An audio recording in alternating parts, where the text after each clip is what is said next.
तो स्टूडेंट्स हम इसके लास्ट पार्ट्स में आते हैं। हमने डिस्कस किया टॉटोमेरिज्म क्या होता है, हमने डिस्कस किया डाइट क्या होता है, ट्राइड क्या होता है, स्पेस टॉटोमर क्या होता है, और फिर हमने डिस्कस किया कि कैसे बनते हैं। और सर ने आपको जो मैकेनिज्म पार्ट है एसिडिक और बेसिक, इसके बारे में बताया। डिटेल में हमने डिस्कस किया कि एसिडिक और बेसिक में किस तरीके से इनॉल बनते हैं, और मेजर और माइनर के बारे में भी हमने बातचीत करी।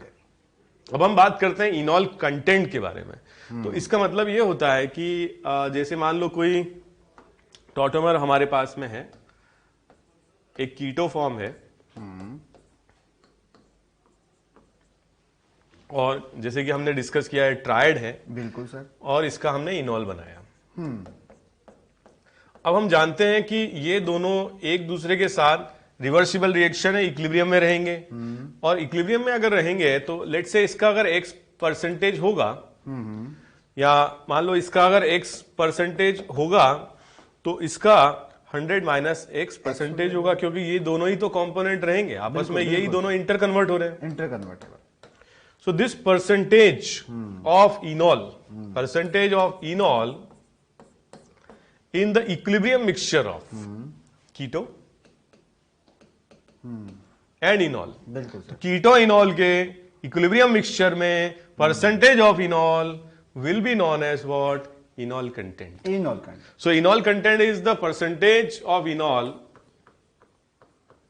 percentage the amount of enol, okay? या percentage of enol at equilibrium is known as enol content. ये बड़ी इंपॉर्टेंट बात है। मतलब इस इक्विलिब्रियम में इनॉल का कंटेंट कितना है, कितना परसेंटेज कितना है, अमाउंट कितना है, है, कुछ भी हम बोल सकते हैं। It is known as enol content. दूसरी बात, जो कीटो होता है इसमें जो बॉन्ड एनर्जी है C डबल बॉन्ड O की, ये बहुत ज्यादा होती है as compare to what? C single bond. तो C सिंगल बॉन्ड O से बहुत ज्यादा बॉन्ड एनर्जी होती है, ठीक है। और इस वजह से डबल से भी ज्यादा होती है, क्योंकि इसमें आयनिक कैरेक्टर आ जाता है। बिल्कुल सर। तो इसीलिए जनरली जो कीटो फॉर्म होता है that is more stable then इनॉल form. अच्छा, इसके पीछे का ड्राइविंग फोर्स ये है? यस, उसका ड्राइविंग फोर्स ये है कि अगर बॉन्ड एनर्जी इसकी ज्यादा है, इसका मतलब इसकी स्टेबिलिटी ज्यादा है, और स्टेबिलिटी ज्यादा है तो इन दोनों में से इसका परसेंटेज ज्यादा रहेगा और इसका परसेंटेज कम रहेगा जनरली। इसीलिए हम ये बोलते हैं कि रिएक्शन क्या होती है? बैकवर्ड जाती डायरेक्शन में जाती है। सर अगर बैकवर्ड में जा रही तो क्या बोल सकता हूं इस इक्विलिब्रियम का के इक्विलिब्रियम 1 से कम, लेस देन 1 होगा। जनरली ऐसा होता है, जनरली हमेशा हो, जरूरी नहीं है। के इक्विलिब्रियम कांस्टेंट लेस देन 1 होता है। एक बात और हमने करी थी कि it is a reversible acid base reaction. बिल्कुल सर। तो यहां पर हम अगर इसको देखें तो उसको मैं ऐसे बना सकता हूं CH2H और यहां पर OH। यही H ही तो है जो माइग्रेट कर रहा है, ऑसिलेशन कर रहा है। तो O से जुड़ा हुआ H, अब यहां पे क्या बन गया? C से जुड़ा हुआ H, या अगर उल्टा हुआ तो C से जुड़ा हुआ H O से जुड़ा हुआ H बन गया। तो इन दोनों में से स्ट्रॉन्ग एसिड कौन सा है? O से जुड़ा हुआ H।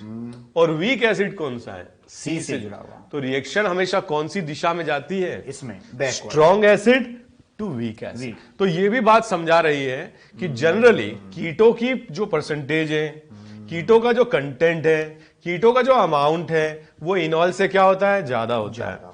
क्यों? क्योंकि ये ज्यादा स्टेबल बॉन्ड है। बिल्कुल। यहां हम ये बोलते हैं कि रिएक्शन स्ट्रॉन्ग एसिड से कहां जाती है? वीक एसिड की तरफ, ठीक है। तो generally keto form is more stable. Next अपन देखते हैं इनॉल कंटेंट। अब अगर मान लो कि कई सारे मॉलिक्यूल दिए जाएं, जैसे हमने तो यहां पर एक ही मॉलिक्यूल लिया। अब मान लो कि हमारे पास एक ये दिया जाए मॉलिक्यूल, और लेट से एक ये मॉलिक्यूल दिया जाए जी। अब ये एक इंडिपेंडेंट इनॉल बनाएगा, इक्विलिब्रियम बनाएगा, और ये कुछ इंडिपेंडेंट इनॉल बनाएंगे, ठीक है। अब हमसे ही पूछा जाए कि भाई ये जब इक्विलिब्रियम करेगा इंडिपेंडेंटली, और ये जब इक्विलिब्रियम बनाएगा इंडिपेंडेंटली, तो इसका परसेंटेज इनॉल ज्यादा होगा कि इसका ज्यादा होगा? अच्छा, इन दोनों के इनॉल को कंपेयर कर रहे हैं। मतलब we are comparing enol content for different molecules. बिल्कुल। दो डिफरेंट मॉलिक्यूल्स के इनॉल का हम क्या कर रहे हैं? कंपैरिजन कर रहे हैं। तो हमें क्या क्या फैक्टर देखने चाहिए, सोचने चाहिए, उनके बारे में हम बातचीत करते हैं, ठीक है। तो अब जैसे मान लो मैंने ये इनॉल बनाया, इसका हम जानते हैं कि ये ट्राइड बनाएगा, बिल्कुल। और इस ट्राइड में यहां डबल बॉन्ड आ जाएगा, बिल्कुल आएगा सर। सिमिलरली यहां पर मोर स्टेबल वाला मैं राइट से बनाता हूं और ये आ जाएगा। अब अगर मान लो इक्विलिब्रियम की बात की जाए तो इन दोनों में से ये लेस स्टेबल है, बिल्कुल सर। इसमें 3 अल्फा एच है, उसमें ये मोर स्टेबल है, 6 अल्फा एच है। बिल्कुल सर। तो इस रिएक्शन की आगे जाने की टेंडेंसी ज्यादा होगी इसके कंपेरेटिवली ज्यादा, इसके कंपैरिजन में। बिल्कुल। और मैं ये बोल सकता हूं कि इसका जो परसेंटेज है, मान लो कि मैं इसको ए मॉलिक्यूल ले रहा हूं, इसका बी मॉलिक्यूल ले रहा हूं, तो बी से बनने वाले इनॉल का परसेंटेज ए से बनने वाले इनॉल के कंपैरिजन में ज्यादा होगा। या मैं ये बोल सकता हूं कि इनॉल कंटेंट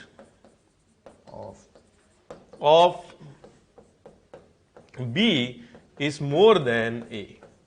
ओके, तो यही पॉइंट हम डिस्कस कर रहे थे। इनॉल कंटेंट जो है it is proportional to the stability of इनॉल।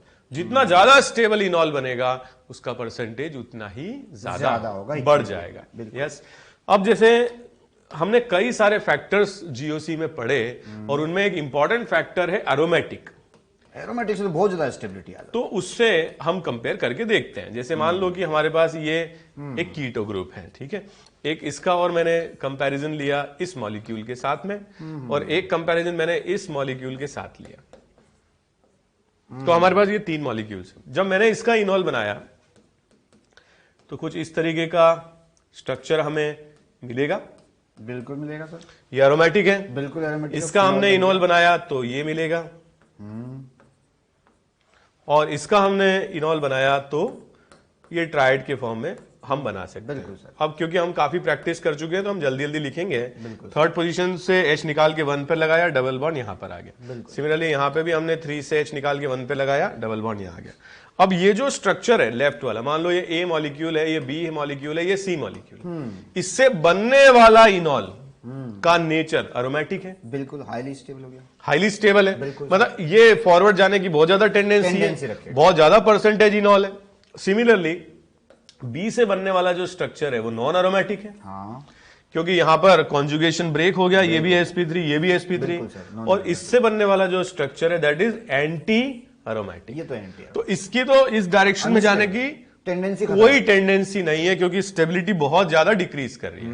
तो अगर आपसे पूछा जाए कि भाई परसेंटेज इनॉल बताइए, सबसे ज्यादा होगा जब इनॉल क्या होगा, एरोमेटिक। एरोमेटिक, यस, बिल्कुल सर। फिर क्या होगा, नॉन एरोमेटिक। बिल्कुल। फिर क्या होगा, एंटी एरोमेटिक। क्योंकि एंटी एरोमेटिक का इनॉल तो बहुत लगभग 0% बनता है। बनना ही नहीं चाहेगा। क्यों? क्योंकि हाईली अनस्टेबल है। और ऐसे स्ट्रक्चर्स में जहां पर ये एरोमेटिक बन रहा है, मतलब पहले क्या था, ये नॉन एरोमेटिक, कन्वर्ट किस में हो गया, एरोमेटिक, इस कंपाउंड को। यस, तो ये ऑलमोस्ट 100%, 99.9995, मतलब ये तो कीटो से भी ज्यादा स्टेबल हो गया इनॉल, ज्यादा स्टेबल हो गया। तो जब ये एरोमेटिक बनता है, कंफ्यूज ना हो जाए कि ये ए है, तो इसका नेचर है एरोमेटिक। हाँ।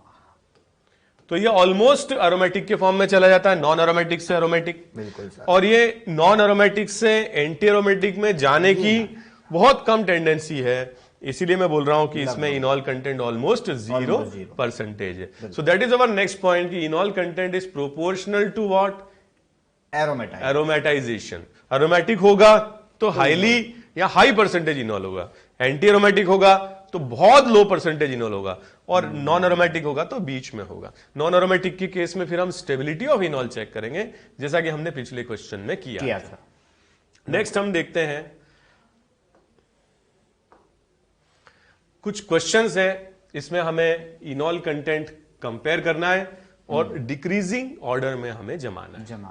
अब सबसे पहली बात, मैं इसमें इस स्ट्रक्चर को देख करके ये समझ पा रहा हूं कि अगर मैं इसका इनॉल बनाऊंगा तो ये एरोमेटिक बन जाएगा। बिल्कुल सर, बनेगा।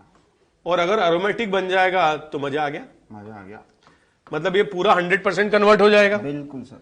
मान लीजिए कि मैंने इसको लिया अल्फा, बीटा, गामा। बिल्कुल सर। तो सबसे ज्यादा इनॉल कंटेंट कौन देगा, बीटा, क्योंकि इसमें एरोमेटिक इनॉल बन रहा है। यस, तो हमें डिक्रीजिंग ऑर्डर में लिखना है, सबसे ज्यादा क्या होगा, बीटा का इनॉल कंटेंट होगा, क्योंकि एरोमेटिक नेचर का बन रहा है। बिल्कुल सर। ओके, अब मैंने इसके लिए दोनों ही मॉलिक्यूल नॉन एरोमेटिक है, और जब मैंने इसके लिए इनॉल बनाया, लेफ्ट में मैंने स्पेस टॉटोमर बना लिया, क्योंकि हमने डिस्कस भी किया था कि जो स्पेस टॉटमर है वो ज्यादा स्टेबल है, और राइट वाले में हमने ट्राइड बना लिया इस तरह से।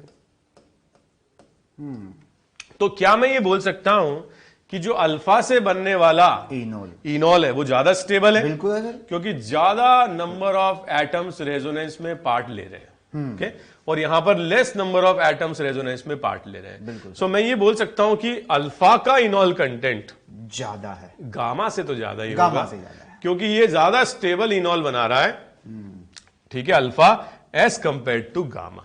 तो इस तरीके से हम इसको कंपेयर कर सकते हैं, और बहुत मुश्किल सवाल नहीं, इजी क्वेश्चन है। हाँ, मतलब इसके इनॉल में एरोमेटिक बना तो इसका इनॉल सबसे ज्यादा ड्यू टू सबसे ज्यादा, यस। इन दोनों में एरोमेटिक तो नहीं बन रहा था, दोनों ही नॉन एरोमेटिक थे, नॉन एरोमेटिक है, लेकिन इसके इनॉल में रेजोनेंस ज्यादा था, तो ये ज्यादा स्टेबल, तो फिर इसका इनॉल कंटेंट ज्यादा ड्यू टू स्टेबिलिटी, क्योंकि स्टेबिलिटी बढ़ रही है, एटम ज्यादा पार्टिसिपेट कर रहे हैं। बिल्कुल सर। ओके, नेक्स्ट क्वेश्चन पे अपन चलते हैं। फिर से मैं इस क्वेश्चन को देख करके जो टेम्प्ट हो रहा हूं वो ये हो रहा हूं कि मजा आ गया, एक तो ये बना लेगा इनॉल, सिमिलरली यहां पे भी बन जाएगा इनॉल, और यहां पर भी बन जाएगा इनॉल, तो तीनों अगर एक साथ टॉटमर बनाते हैं तो मजा आ गया, ये एरोमेटिक बन जाएगा। मजा आ गया, और एरोमेटिक बन गया तो फिर मजा ही मजा। ये एरोमेटिक अगर है तो इसका इनॉल कंटेंट सबसे ज्यादा होगा। फॉर एग्जाम्पल मैंने इसको ले लिया P, Q और R, तो सबसे ज्यादा जो इनॉल कंटेंट होगा वो R का होगा। बिल्कुल, ये काफी इंटरेस्टिंग और इंपॉर्टेंट बात है। अगर हम P और Q को कंपेयर करें तो P का जो मैं टॉटमर बनाता हूं कुछ ऐसा बनेगा, और Q के केस में जैसा हमने पहले भी डिस्कस किया था कि यहां बीच में से हमें इनॉल बनाना पड़ेगा, क्योंकि ये जो कार्बन एटम है एक्टिव मिथाइलिन, यस, तो यहां से हम H निकालेंगे और दोनों तरफ रेजोनेंस की वजह से ऐसा बनाएंगे। तो P से बनने वाला इनॉल लेस स्टेबल है कंपेयर टू Q से बनने वाले इनॉल के। बिल्कुल, और ऐसे केस में हम ये बोलेंगे कि Q का इनॉल कंटेंट ज्यादा होगा कंपेयर टू व्हाट, P।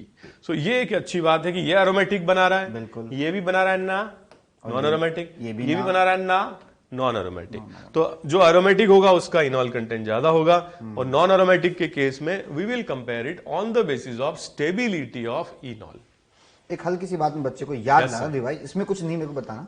यहाँ पे नॉन एरोमेटिक ऐसे पाई इलेक्ट्रॉन गिन के मत समझ लेना, क्योंकि यहाँ पे कॉन्जुगेशन नहीं है, sp3 आ रहे हैं, हाँ, ये सब sp3 आ रहे हैं सारे के सारे, इसलिए नॉन एरोमेटिक। या एरोमेटिसिटी में पढ़ा चुके हैं, लेकिन मैं इसका रिवाइज करा देता हूं, क्योंकि sp3 एटम रिंग में कहीं भी आ गया तो नॉन एरोमेटिक। बिल्कुल सर, बिल्कुल समझ में आ गया सर, मजा आ गया। आगे बढ़ते हैं। अब जैसे कुछ ऐसे क्वेश्चंस होते हैं जिनके बारे में हमने चर्चा करी जिनमें एक्टिव मिथाइलिन ग्रुप होता है। हाँ, पर गुरुजी इसके अंदर तो मुझे इधर भी एक्टिव मिथाइलिन, इधर भी एक्टिव मिथाइलिन, उधर भी एक्टिव मिथाइलिन। ये जो क्वेश्चंस हैं एक्टिव मिथाइलिन वाले, ये काफी ट्रेंड में है। और मैं आपको बताऊं, जो एक्टिव मिथाइलिन वाले जो मॉलिक्यूल्स हैं उनमें एक फैक्टर वर्क करता है, and that is the acidic strength of this hydrogen atom. Active वाला आज का ये जितना स्ट्रांगली एसिडिक होगा उतना ही इजीली H+ लूज करेगा, और एनायन बनेगा। बिल्कुल, क्योंकि हमें मीडियम कुछ दिया नहीं है, तो हम अब एसिड स्ट्रेंथ को डोमिनेंट फैक्टर मानेंगे इस केस में, क्योंकि ये स्ट्रांगली एसिडिक है। और हम ये देखते हैं कि जब ये H निकलेगा तो आइदर ये लेफ्ट वाले ऑक्सीजन के साथ और राइट वाले ऑक्सीजन के साथ में बॉन्डिंग कर सकता है, और टॉटमर हम इसका बना सकते हैं। So this will be the tautomer of such type of molecule. Okay, की खुशबू आ गई। एक बात और बताऊं मैं, कभी कभी आप ऐसे भी देखोगे इस कंपाउंड का नाम है एसिटाइल एसीटोन। यस, तो इसका नाम हमें ध्यान रखना है। Common name, this is the common name, acetyl acetone, acetone, AC. Okay, तो ये बड़ी इंटरेस्टिंग बात है कि इसमें जो नंबर ऑफ एटम्स पार्ट ले रहे हैं 1 2 3 4 एंड 5। बिल्कुल सर, और इसमें चिलेशन भी हो रहा है, एज बॉन्डिंग भी हो रही है। हाँ, और अगर 6 होती है तो शायद ज्यादा अच्छी मानी जाती है, तो स्टेबिलिटी बढ़ जाती है 6 मेंबर में।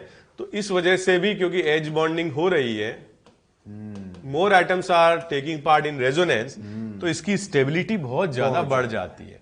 और क्योंकि स्टेबिलिटी बढ़ जाती है तो ऐसे कंपाउंड्स का इनॉल कंटेंट बहुत ज्यादा हो जाता है, लगभग 74% के आसपास, मतलब मैं बताऊं आपको, ये कन्वर्ट होता है इस फॉर्म में। और हाईली स्टेबल होने की वजह से enol content, usually enol content कम होता है, बट इस केस में इनॉल कंटेंट बहुत ज्यादा हो जाता है, बढ़ जाता है। यस, तो ये एक इंटरेस्टिंग बात है कि यहाँ एज बॉन्डिंग भी बोल सकते हैं, चिलेशन बोल सकते हैं, ठीक है, more atoms participating in resonance बोल सकते हैं, और ये ऐसे ऑप्शंस आ जाते हैं कई बार, मल्टीपल करेक्ट या रॉन्ग आंसर। तो थ्योरेटिकल टाइप के क्वेश्चन में अगर आ जाए कि इसका इनॉल कंटेंट बहुत ज्यादा क्यों होता है, तो उसका रीजन है एज बॉन्डिंग, या कभी कभी आ जाए चिलेशन, बिल्कुल चिलेशन भी हो गया, मोर एटम्स पार्टिसिपेटिंग इन रेजोनेंस, अच्छा रेजोनेंस, ये सब। और एक और आंसर है इसका acidic hydrogen, strongly acidic H atom, ये भी एक इंटरेस्टिंग बात है इसमें। बिल्कुल।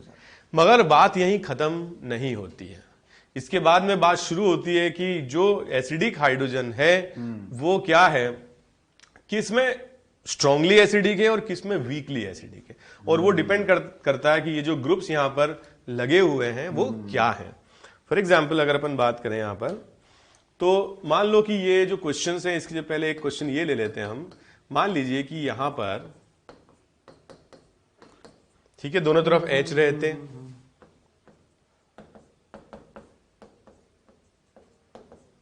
एक तरफ H रहता, और मिथाइल मैंने हटा दिया।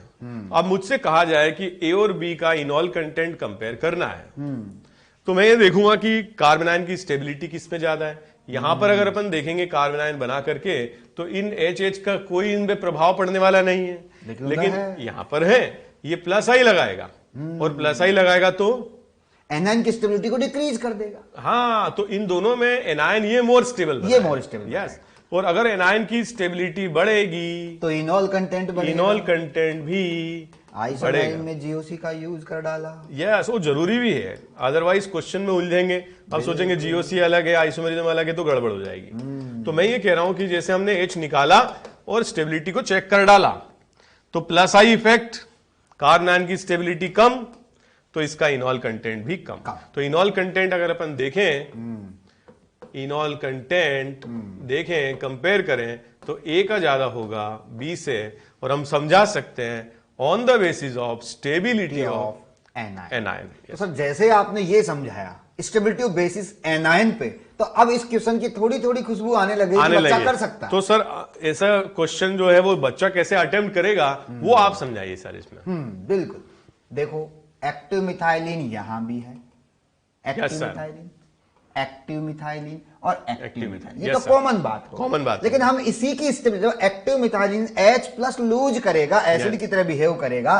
तो इसी कार्बन पे बनने वाला है नेगेटिव चार्ज, और हमें एनायन की स्टेबिलिटी चेक करनी है। यानी इस एनायन में इधर भी रेजोनेंस है -M वाला, यस सर, और इधर भी रेजोनेंस है -M, दोनों तरफ मचक के रेजोनेंस कर सकता है एनायन। लेकिन यहां पर इस एनायन के रेजोनेंस को इस ऑक्सीजन का रेजोनेंस, ऑक्सीजन के लॉन पेयर का रेजोनेंस कंपटीशन दे रहा है, मतलब प्लस एम कर रहा है, प्लस एम आने से एनायन की स्टेबिलिटी कम। सबसे बढ़िया बात यही हो गई कि प्लस एम मतलब इलेक्ट्रॉन डोनेट कर रहा है, और अगर इलेक्ट्रॉन डोनेट करेगा तो एनायन की स्टेबिलिटी को डिक्रीज करेगा। सेम चीज अगर हम यहां अप्लाई कर दें कि यहां पर भी प्लस एम, ओके, और इधर भी प्लस एम, तो दोनों तरफ से इलेक्ट्रॉन डेंसिटी आएगी, तो इस एनायन की स्टेबिलिटी और कम हो जाएगी। तो अगर एनायन की स्टेबिलिटी का ऑर्डर बात करें, इसको ए नाम, मतलब आप ये कहना चाह रहे हो सर कि इन तीनों कंपाउंड्स में हमें कार्बन आयन की स्टेबिलिटी को कंपेयर किया, और सबसे ज्यादा किसकी आई? ए। यस सर, तो ए की आई, फिर किसकी आई? बी, क्योंकि प्लस एम एक आ गया, प्लस एम, और सी की सबसे कम, और यही ऑर्डर इनॉल का। यस सर, तो हम इस तरह के क्वेश्चन में जिसमें बीच में एक्टिव मिथाइलिन होता है, हम कार्बन आयन की स्टेबिलिटी को चेक करते हैं। ये काफी इंपॉर्टेंट बात है। एक और लास्ट क्वेश्चन है ये, इसमें वैसे हमने पहले भी डिस्कस कर ही लिया है कि इसके लिए हम इनॉल बनाएंगे तो एंटी एरोमेटिक, यस, इसके लिए हम इनॉल बनाएंगे तो एरोमेटिक में जाएगा, यस, ये एरोमेटिक में तो नहीं जाएगा, नॉन एरोमेटिक, बिल्कुल, ये वाला। इसके लिए हम बनाएंगे तो ये एरोमेटिक में जाएगा, हाँ, ये एरोमेटिक में, ये नॉन एरोमेटिक, यस सर। तो अगर ये एरोमेटिक में जाएगा तो इसका इनॉल कंटेंट सबसे ज्यादा होगा। मान लो मैंने इसको ले लिया अल्फा, इसको बीटा, इसको गामा, तो अगर मैं ये anti aromatic, non aromatic, aromatic, और ये एरोमेटिक, तो स्टेबिलिटी के बेसिस पर हम करेंगे। बिल्कुल। और स्टेबिलिटी के बेसिस पर सबसे ज्यादा गामा, क्योंकि ये क्या है, एरोमेटिक बना रहा है। बिल्कुल सर। फिर आ जाएगा बीटा, क्योंकि ये क्या बना रहा है, नॉन एरोमेटिक। और ये सबसे लास्ट में, और ये सबसे ठीक है एंटी एरोमेटिक बनाएगा, सबसे कम स्टेबिलिटी होगी। तो ये जो कार्बन आयन की स्टेबिलिटी देखनी है, ये केवल उन्हीं कंपाउंड्स में देखनी है जिसमें बीच में CH2 आ रहा है, एक्टिव मिथाइलिन ग्रुप है। ध्यान रहे, क्योंकि यहां पे एसिडिक स्ट्रेंथ ओवर पावर कर जाती है स्टेबिलिटी को, और इसीलिए यहां पर कार्बन आयन की स्टेबिलिटी से चेक करते हैं। लेकिन जनरल क्वेश्चंस में हमको इनॉल ही बनाना है, और इनॉल की स्टेबिलिटी के बेसिस पर हम चेक करेंगे। एरोमेटिक सबसे ज्यादा, फिर नॉन एरोमेटिक, फिर एंटी एरोमेटिक। और अगर कई सारे नॉन एरोमेटिक हो तो फिर भी स्टेबिलिटी ऑफ इनॉल से चेक कर सकते हैं।